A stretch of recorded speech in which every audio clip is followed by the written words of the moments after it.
Alors, vous avez entre les mains un schéma un peu compliqué.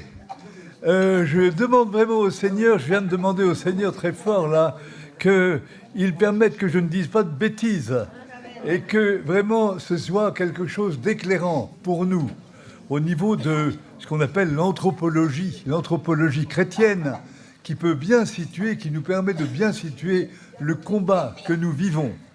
Donc, je vais essayer d'être clair et surtout, je vous demande une grande attention, que la sieste, et maintenant c'est fini, hein, et donc vous allez être très, très, très attentifs. Voilà. Alors, vous avez le schéma sous les yeux, et puis notre frère vient de nous le projeter, là, avec les couleurs, un peu plus, les couleurs. Bon, en fait, on pourrait encore en rajouter, si on veut, peu importe. De toute façon, vous voyez que il y a la croix, hein, c'est une croix, quelque part, c'est une croix. Bon, alors on va essayer de s'expliquer. Donc,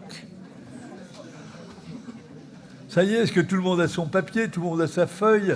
On les a fait en nombre pour que chacun puisse en avoir. Voilà. Et puis il y aura des petites choses que je vais dire au passage qui seront un peu ajoutées, vraisemblablement. Voilà. Donc nous sommes des êtres faits pour, comment dirais-je, être debout. Et nous avons cette possibilité, nous qui sommes bipèdes, n'est-ce pas, et avec le droit avec la possibilité de cette tête qui est bien droite et ouverte, et les bras ouverts, et les mains avec des pouces qui s'ouvrent là, toute la main est ouverte. Ça, vous n'avez pas ça même chez les singes supérieurs. Le pouce, vous voyez, qui prend, qui comprend, qui, voilà, le pouce et qui accueille, ça accueille. Et puis ouvert. Nous sommes comme ça des êtres appelés à accueillir ce qui vient d'en haut. Nous sommes des êtres verticaux quelque part, mais en même temps bien plantés dans le sol, bien sûr, bien plantés dans le sol. Espérons qu'il n'y a pas trop de boue quand même, hein, et que nous pouvons tenir debout. Voilà, donc ça c'est l'idée de fond, hein. Nous sommes des êtres comme ça, et en même temps ouverts, capables d'être ouverts au monde, aux autres, etc. Vous voyez, c'est ouvert. Bon, très bien. Alors, donc, dimension verticale, dimension horizontale. Je commence par l'horizontale parce qu'une certaine façon, c'est plus simple. Au milieu, il y a le moi, ce cher moi, qui est quelquefois un peu encombrant. On a dit le moi haïssable, mais enfin, il ne faut pas exagérer quand même. Il est là, le moi. Et nous savons bien que le moi, d'une certaine façon, doit se relativiser pour se laisser saisir par l'amour, hein, l'amour d'en haut, l'amour du Père, l'amour des frères et des sœurs. Voilà. Donc, mais le moi est quand même là. En fait, ce moi est constamment...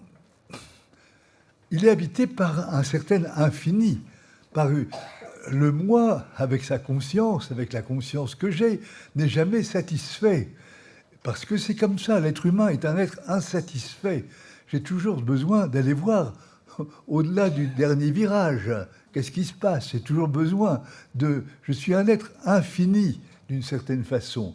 Mais il y a un infini horizontal qui peut-être n'est pas le vrai infini. Vous voyez? Hegel parle de ça, le mauvais infini. Enfin bref. Et alors, cet infini, donc d'un côté, je suis attiré par le désir d'avoir, le désir d'en avoir toujours plus, le désir d'en jouir toujours davantage, un désir très terrestre, vous voyez. Voilà, l'homme est un être insatisfait au niveau de l'avoir, c'est l'avidité. Saint Thomas d'Aquin appelle ça le concupiscible, la concupiscence, le concupiscible. C'est simple comme nom, hein, vous voyez. Et de l'autre côté, vous avez que je suis un être alors limité et que je ne peux pas ne pas me comparer aux autres. Et je me compare aux autres pour me dire que moi, quand même, je suis peut-être pas si mal que ça, ou bien que peut-être je suis meilleur même que les autres. Enfin bref, voyez. Et ça, c'est l'irascible.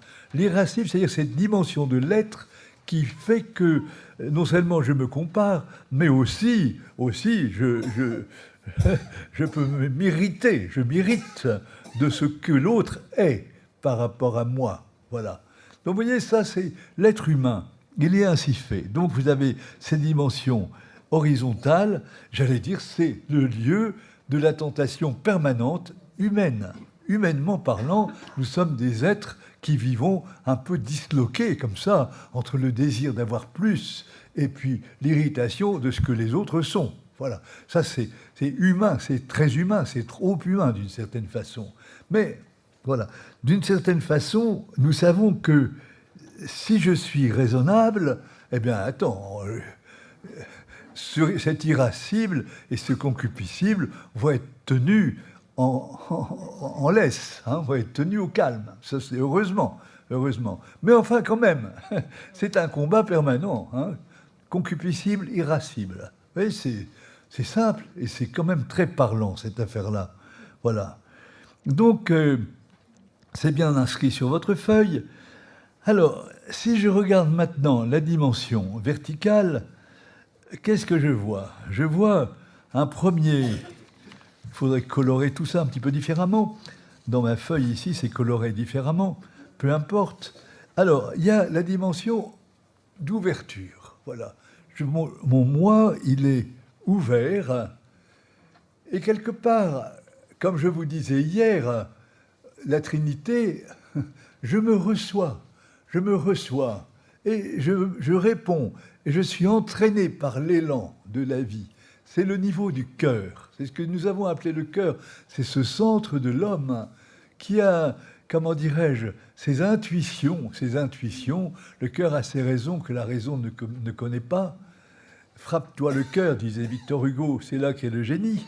Pourquoi pas? Bon, et voilà. Et je vois cette dimension du cœur. Bon, cette dimension du cœur, eh bien, c'est vrai que, quelque part, si je me laisse prendre par l'adoration, par la révérence de Dieu, la louange de Dieu, je vois bien que quelque part, je suis saisi par les réalités célestes.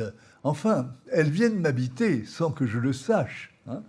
Et quand vous regardez le petit être, le petit enfant, qui n'est pas encore formé, mais déjà, voyons bien qu'il est habité, et que dans cette habitation, il va avoir le sourire à la vie, la naissance du sourire chez le petit enfant qui révèle quelque part, il y en a un qui fait du petit bruit là, hein, eh bien, et ça révèle qu'il est effectivement habité, par la présence de Dieu, par la présence des anges, par la présence des saints, etc. Il ne sait pas, le petit, hein, mais c'est comme ça. Merci Seigneur. Donc cette dimension-là. Alors vous voyez que dans cette dimension-là, il y a la parole qui nourrit. La parole, je l'ai mise. Alors, il y a une partie foncée et une partie claire. La partie claire, c'est ce qui est ouvert, c'est ce qui est conscient, clairement. La partie foncée, c'est ce qui, d'une certaine façon, se vit en nous sans que nous le sachions forcément. C'est ce que Maritain appelait le supraconscient. C'est la zone de l'esprit, on va dire. Le père Cesboué, dans un livre sur le Saint-Esprit, qui n'est pas mauvais du tout d'ailleurs, dit oui, eh bien, nous pouvons, j'ose parler d'un inconscient spirituel. Je crois que ça aurait été mieux qu'ils disent le supraconscient. Il y a cette espèce de zone spirituelle, vous voyez, qui dépasse notre entendement, qui dépasse notre langage. Voilà, le supraconscient. Voilà. Et quand je prie, que je suis vraiment en oraison, eh bien, c'est là que le Seigneur travaille, c'est là que le Seigneur parle. Et la parole de Dieu que je lis résonne à l'intérieur de moi. C'est dans ce lieu-là aussi que les vertus théologales, qui ne sont pas des vertus naturelles, la foi, croire dans le monde invisible, croire en la révélation du Dieu vivant, l'espérance, voilà, espérer contre toute espérance à certains moments, et puis l'amour, l'agapé, cet amour désintéressé, cet amour généreux qui est l'amour même de Dieu. Ben, ce sont des grâces de Dieu dans le profond de mon cœur. Alors bien sûr, ces grâces de Dieu dans le profond de mon cœur, ensuite elles diffusent à l'intérieur du moi, à l'intérieur de mes facultés humaines. Voilà. Alors vous pouvez être étonné, mais je ne suis pas thomiste. Voilà, c'est comme ça. Et vous pouvez être étonné que justement, je n'ai pas mis là-dessus l'intelligence, le vouloir et la mémoire. Non. D'une certaine façon, il faudrait faire une petite flèche et indiquer que, à l'intérieur du moi, la petite zone là du moi, vous voyez, qui est entre les deux, comment on appelle ça, enfin voilà, les deux paraboles, hein, parabole du haut, parabole du bas, eh bien, le moi, c'est là-dedans que se trouve et l'intelligence, et le vouloir, et la mémoire, les facultés, les facultés de l'homme, les facultés de l'âme humaine, on va dire, sur lesquelles, au fond, saint Thomas d'Aquin a beaucoup parlé, beaucoup discuté. Alors, pourquoi je mets ça là? Parce que personnellement, et de plus en plus, dans une ligne qui est celle de, disons, de Saint-Bernard, il y a la ligne de Saint-Bernard, dans la ligne des pères victorins, ce qu'on appelle les pères victorins, hein, Guillaume de Saint-Victor, Hugues de Saint-Victor et quelques autres de ce genre, l'école franciscaine avec Saint Bonaventure mettent l'accent davantage sur précisément l'esprit et le cœur, voyez, tandis que saint Thomas d'Aquin, héritier d'Aristote quelque part, qu'il a repris, qu'il a converti, saint Thomas d'Aquin, lui, insiste beaucoup sur l'âme humaine en tant qu'âme intellectuelle. La dignité de l'être humain, c'est d'être un être intelligent. Voilà. Et bon, il nuance beaucoup en disant qu'il y a une fine pointe de l'intelligence qui va dans que Dieu peut toucher. Mais quand même, l'essentiel de l'être humain, pour lui, est du côté de l'intelligence. Et c'est vrai, quand nous discutons avec nos frères dominicains, par exemple, c'est ce qu'ils pensent vraiment. Tandis que c'est un petit peu différent, quelquefois, quand nous discutons avec nos frères franciscains. Bon, je n'entre pas dans les détails, on ne va plus jamais s'en sortir. Bon, voilà. Alors, donc je vais laisser le haut pour l'instant. Encore que le haut, il faut le voir de façon très dynamique. C'est-à-dire que nous sommes faits pour nous ouvrir de plus en plus au mystère de Dieu. Voilà. Ça peut être assez obscur quelquefois, parce que ce supraconscient peut être assez obscur.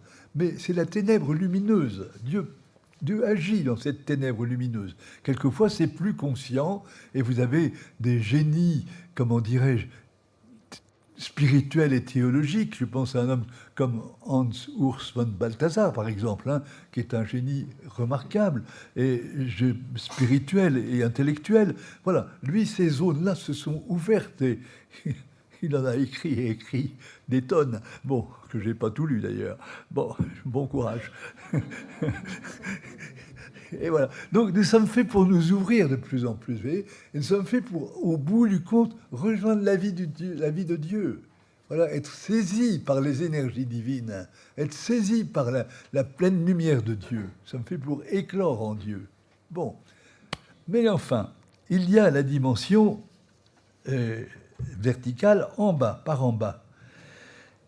Et là, ce qui se passe, c'est que saint Paul nous parle bien de ça. Il nous parle de l'homme charnel. Qu'est-ce que c'est que l'homme charnel?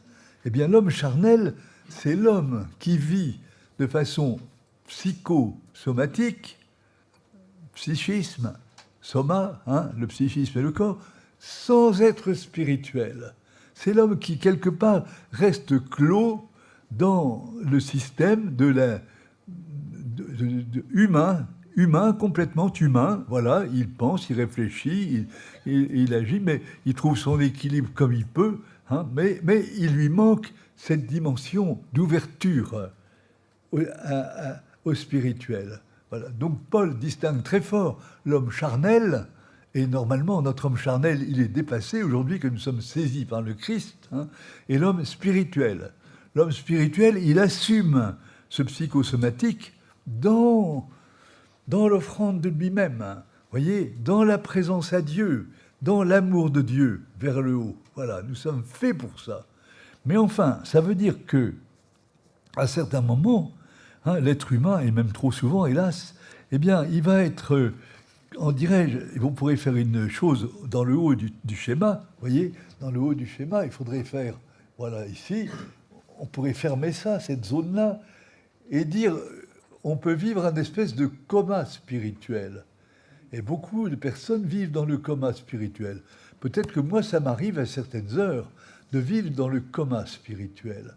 Parce que je ne pense plus du tout à Dieu, je ne pense plus du tout aux choses spirituelles, je suis pris par mon stress humain, je suis pris par tous mes soucis, mes appétits physiques et psychiques. Voilà. Et du coup, je suis dans le coma spirituel. Voilà. Je crois que nous sommes dans une civilisation matérialiste aujourd'hui qui vit un profond coma spirituel. Il y a très peu de... Et alors les gens, quelquefois, ils se réveillent quand ils vont en vacances, qu'ils voient la splendeur des montagnes ou de l'océan, ils disent « Oh, que c'est beau !» Et tout à coup, la beauté les réveille à une dimension d'admiration gratuite, d'admiration pour dire « Mais c'est pas possible, ça, d'où ça vient? Qu'est-ce qui nous donne tout ça ?» Donc ils se réveillent, ils ont des petits instants de réveil spirituel. Mais hélas, ça ne va pas toujours très très loin. Bon. Mais enfin, vous voyez, nous sommes dans une civilisation où on s'enferme dans le psychosomatique. Je me fais comprendre, hein? Voilà. Et donc, c'est quelque chose qui est un peu tragique par rapport à notre époque. Qu'est-ce qu'il y a dans cette zone-là, dans cette zone d'en bas? Eh bien, il y a ce que Freud nous a fait découvrir, et qui est quelque chose de très intéressant, que bien entendu saint Thomas d'Aquin ne connaissait pas, ni postérieurement. C'est quand même Freud à qui nous sommes redevables, de voir l'importance essentielle de cet inconscient profond que nous avons en nous. Maritain parle de l'inconscient automatique parce qu'il y a toutes sortes de choses qui sont enfouies là-dedans. C'est un bric-à-brac invraisemblable. Hein. Voilà, il y a tout et son contraire. Et ça ressort en nous dans les rêves, ça ressort en nous dans nos cauchemars aussi, ça ressort en nous dans nos pulsions très diverses. Voilà, c'est notre inconscient. Tout à fait contre-distingué, c'est là ce que Maritain m'avait fait découvrir jadis, tout à fait contre-distingué du supraconscient, Maritain même parle quelque part le ciel de mon âme. Et il parle de ça à propos du Christ, pour dire dans le Christ, il y avait aussi cette dimension-là, le ciel de son âme, le ciel de notre âme, vous voyez, voilà. Et puis, il y a d'une certaine façon les bas-fonds, hein, les bas-fonds de notre âme, voilà. Je pense que chez Jésus, tout était pur, tout était saint et magnifique.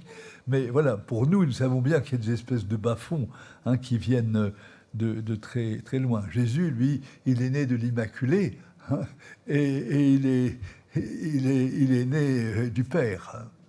Bon, donc c'est un autre mystère, vous voyez. Je crois que non, Jésus est un être pur dans tout son être, dans toutes les profondeurs de son être. Hein. Bon. Alors, c'est ici que interviennent les puissances mauvaises, voyez. Et par conséquent, vous avez en bas, avec ces petits points-là, c'est bien clair, ça, esprit mauvais dans des fixations obsessionnelles ou délirantes. Voilà. Le jeune qui a fait beaucoup de vidéos, qui est devenu addict, qui est devenu addict de son ordinateur. Pendant un temps, j'ai été addict de films porno. Après ça, ce sont des films d'aventure et que sais-je, toutes sortes de choses. Au bout d'un certain temps, il est addict. C'est-à-dire qu'il ne maîtrise absolument plus. Et voilà, c'est un espèce d'automatisme qui l'occupe nuit et jour. Et de fait, ces nuits sont souvent très raccourcies et ça abîme complètement son existence. Bon. Voilà, une addiction, un type d'addiction. Hein. La drogue va aussi provoquer certaines addictions. Donc il y aura des esprits mauvais, ou l'esprit de colère dont je vous ai déjà bien parlé. Hein, il y en a quelques-uns qui s'y reconnaissent, naturellement, c'est normal. Bon. Et puis il y a aussi, à côté, il y a une espèce de forme un peu plus large, en étoile, là. Hein, voilà, vous voyez, quelquefois, une personnalité seconde en laquelle le malin interfère. C'est ce que je vous ai parlé avec le cas de cette fille qui avait fait beaucoup d'écriture automatique, de dessin automatique, en vous disant qu'il y avait vraiment une personnalité seconde qui se mettait à parler en elle et qui l'a visitée, qui venait l'ennuyer toutes les nuits. Voilà, c'était ça, vous voyez. Quand les personnes ont des maris de nuit, par exemple, hein, que c'est très très douloureux, mais voilà, ça fait partie de leur personnalité, mais comme une personnalité seconde qui fait qu'on va dire, mais schizophrène, point barre. Oui, mais attendez, non, c'est pas schizophrène, c'est autre chose. Il y a autre chose que ça. Il y a une sorte de personnalité spirituelle qui s'est coincée, qui s'est investie, qui s'est enquistée, on va dire, au niveau de l'inconscient. C'est à la limite de l'inconscient et du conscient. Parce que ça habite son sommeil, ça habite ses rêves, mais au réveil, elle se souvient, évidemment. Voilà. Donc voilà, c'est ça, quelquefois personnalité seconde, vous voyez. C'est là-dedans que le malin agit le plus. Voilà. Vous voyez, avec ces choses-là, avec ces esprits mauvais, avec cette personnalité seconde.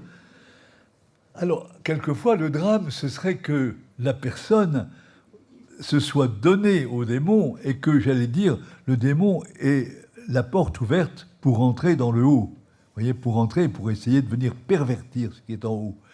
Il va commencer par pervertir ce qui est dans le moi, à savoir les facultés de l'intelligence, les facultés du vouloir et de la mémoire, puis après ça, il va essayer de remonter. Voilà, si la personne est vraiment possédée, vous voyez. Bon, ça c'est son triomphe à lui. Voilà. Est-ce que vous voyez un petit peu les choses, hein? Oui. Alors évidemment, on est... Voilà. Tout ceci est un schéma qui se veut dynamique, c'est-à-dire que c'est un mouvement permanent. Et je suis toujours pris par mon concupiscible. Oh là là, qui m'embête celui-là. Et par mon irascible. Oh là là, il m'ennuie aussi celui-là. Avec mes tentations, de vouloir plus, d'avidité, tout ça, et d'irascibilité. Voilà. Bon. Et puis en bas aussi, je suis pris par des pulsions qui me... Voilà. Et peut-être par tel ou tel esprit mauvais qui m'encombre. Mais alors, l'appel d'en haut, c'est ça. L'appel du Seigneur à m'ouvrir toujours plus, toujours plus. Voilà. Alors, qu'est-ce que je veux dire avec tout ça? Qu'est-ce que je veux dire avec tout ça? Ça situe un peu les choses, vous voyez? Et ça montre que mon combat spirituel, ça va être tout le temps, évidemment, de recommencer à m'ouvrir par en haut. Voilà, c'est ça le combat spirituel permanent que j'essaie de vivre. Merci Seigneur de m'aider et de venir avec tous les saints, les anges, intercéder pour moi et puis venir chanter là-haut, dans les zones spirituelles de mon être. Merci Seigneur. Alors, ce qui est dans la petite note de côté, là, ici, là, comme ça, voilà, Jésus.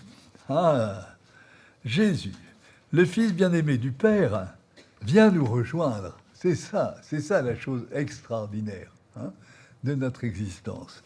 Jésus, le Fils bien-aimé du Père, vient nous rejoindre. Son amour sur la croix, disloqué le Seigneur, complètement, entre haut et bas, et puis, voilà, les bras ouverts, disloqués, voilà. Donc son amour sur la croix se montre plus fort que la mort et que toutes les forces du mal. Voilà. Ce schéma en forme de croix indique qu'il a pris sur lui notre combat pour nous entraîner dans sa victoire et son retour au Père. Voilà. Vous voyez, Jésus s'est profondément incarné, là. Voilà, il a eu un moi humain, mais ce moi humain, c'est vrai que Jésus nous dit que si le grain ne meurt, il ne peut pas porter beaucoup de fruits. Celui qui veut sauver son âme va la perdre. Donc il s'agit toujours pour Jésus que ce moi humain psychosomatique, il faut bien dire pour une part, eh bien, il faut qu'il puisse entrer dans l'offrande parfaite. Il faut qu'il puisse se redonner complètement à Dieu. D'une certaine façon, il faut qu'il se perde lui-même pour accueillir l'amour qui vient d'en haut, qui vient d'au-dessus de lui, qui est plus grand que lui. Voilà. Il faut qu'il se laisse visiter par l'amour, et à travers la dimension du cœur, par la foi, par l'espérance et l'agapé. Et le Saint-Esprit agit. Le Saint-Esprit, il agit là-dedans, bien sûr, en direct. Voilà. Et Jésus, comme je vous le disais hier, lui, Jésus, qui nous aime tant, eh bien, il vient aussi visiter les zones inférieures. Il vient visiter le bas. Il vient... Je pense que Jésus, il peut entrer dans ce qui est enfoui en nous. Quelquefois, qui peut être abîmé, qui peut être perverti, qui peut être obsessionnel. Voilà, il faut vraiment dire à Jésus, Jésus, tu viens. C'est la grâce du Shabbat. que j'ai essayé de vous développer hier, qui je crois est une grâce tellement importante que nous vivons aujourd'hui. Voilà. Donc vous voyez ce qui est tout à fait en bas de la page, attirance négative, mort, haine, paroxysme, l'esprit négateur qui a refusé l'amour de Dieu, son créateur, c'est là qu'agit le diable et les mauvais esprits. Voilà. Bon. Est-ce que ça va à peu près? Oui. Alors, essayons de dire quelques petites choses qui ne sont pas forcément faciles. Je pense que notre tradition, là je m'avance un petit peu, je crois que notre tradition occidentale, et singulièrement la tradition française, est très marquée par, je dirais, la perspective de saint Thomas d'Aquin, héritier d'Aristote, hein, qui a voulu vraiment christianiser, si je puis dire, la philosophie d'Aristote. Bon. Et que notre vie spirituelle est très marquée par ça.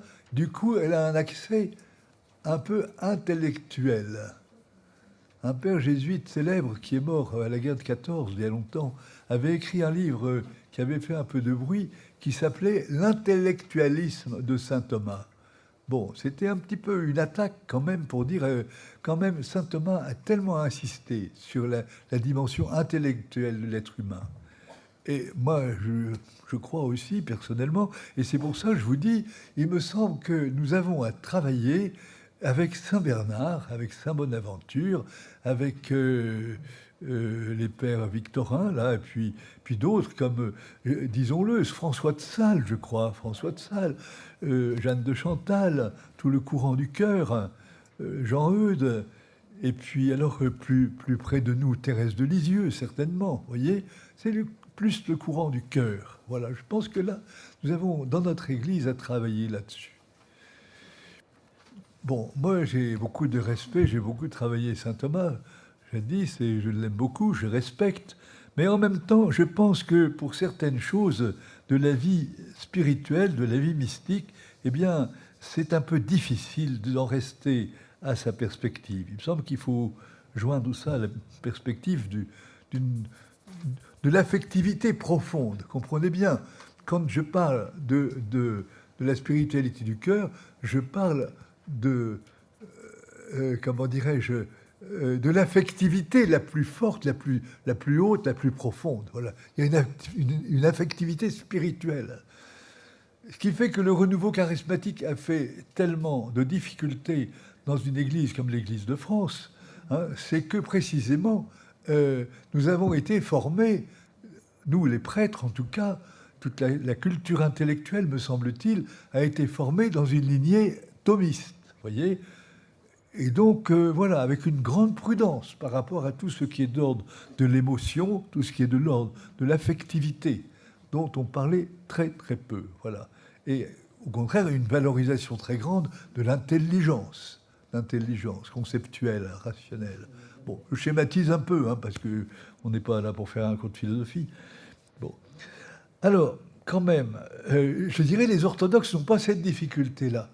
Parce que nos frères orthodoxes ont été beaucoup plus, comment dirais-je, spirituels, directement dans la motion du Saint-Esprit qui touche le cœur, vivant en particulier la fameuse prière du cœur, vous savez, les icasmes, hein, Seigneur Jésus, Fils de Dieu vivant, pitié de moi pécheur, etc., redit, répété, et où il s'agit toujours de descendre de la tête au cœur. Voilà, descendre de la tête au cœur.